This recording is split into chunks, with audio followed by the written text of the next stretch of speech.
Hello and what up? This is Matt. We're back for some more Pauper action here on Just for Fun. Um, Going to play some Pauper Affinity today, which makes truer use of the Affinity keyword.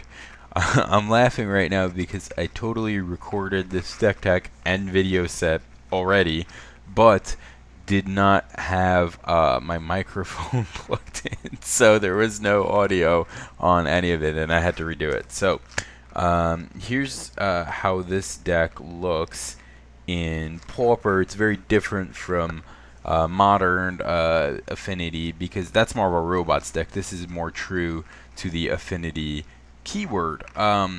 So how does this deck play out? What's the plan? The plan is to play 4/4s for cheap and just stomp people, right? Alternatively, there's a combo. There's like multiple combo kills in here too, and some burn. So there's lots of ways to kill. There's I think 1, 2, 3, 4, 5, 6, 7, 8, 9, 10, 14 spells that draw a card or more than one card in the deck. So there's lots of card draw. There's some burn. There's just like it's just awesome. It's a great deck. It's very consistently powerful. Like if Delver is consistent but not powerful. Mono Black is powerful and consistent. But not as powerful as this. This is very powerful and moderately consistent. That's where I would rank this deck in the hierarchy of things. It's definitely in the top 10, if not the top 5 decks. So my version is the black version. I've also seen people playing a white version. So here are the differences. I'm playing Disciple of the Vault. Why? Because it's insanely powerful. It combos with every card in the deck. Basically, almost everything in the deck is an artifact. When an artifact is put into the graveyard, if you have this guy out, you get to ping your opponent for 1. Now, we also have ATOG, which is a sack outlet and a win condition on its own. So those two go really well together. Sack, bunch of artifacts to ATOG, each one pinging opponent for 1, and then you can crash in with a huge dude, or you can just throw the huge dude at your opponent too. So blockers aren't really a big deal when you've got this kind of win condition. How else do we win? Well, we have 2 mana 4/4s, right?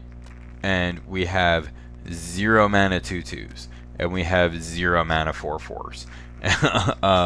Basically, that's another way we win the game. The draw spells I'm using are Star because it's fixing. We're using Thoughtcast because it's a 1 mana draw 2 almost every time.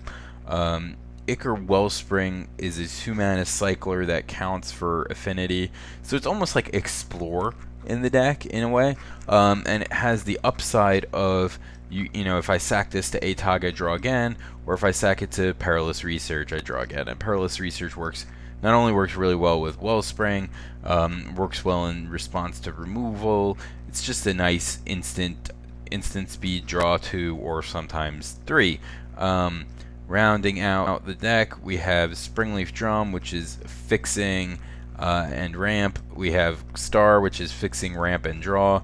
And we have Blast, which is a +1 damage lightning bolt, right? Even the few rare times you don't have 3 artifacts, which it's possible, but really unlikely. Worst case scenario, it's a Shock, and Shock is still... It's a playable card, right? Like, especially in this format where it can be... As long as you're trading a 1 mana spell for a 2 mana or more spell, you're up, right? That's how I feel, at least. Now, here's the mana base, all artifact lands, right?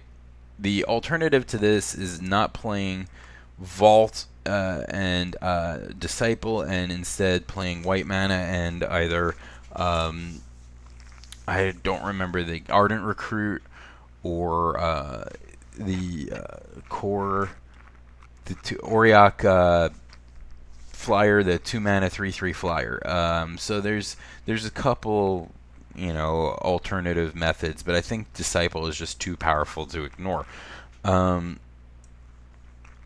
Now, sideboard. This is not a good sideboard. This is just something I've sort of come up with for now. Just a mix of cards that are good at various things.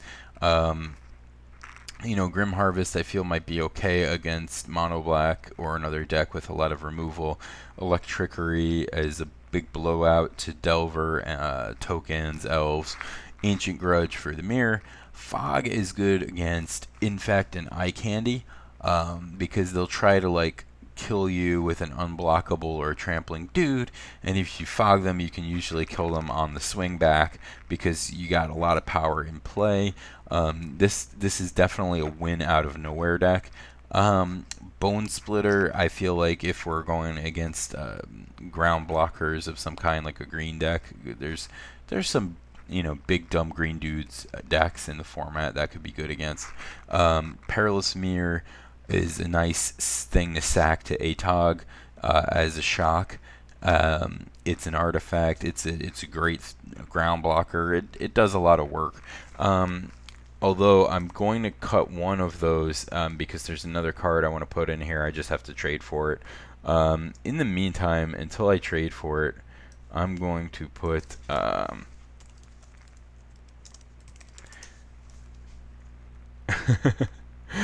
editing on the fly. Let's just throw a couple Nature's Claims in there for any kind of problem enchantments I run into, right? It's not exactly what I had in mind, but it'll do for now. And there you go. That's the deck. This is Pauper Affinity. Gonna get some matches in. One of the matches I recorded without sound, I am going to upload anyway, and if you want to suffer through it, it's worth it. It's good. It's a really good match.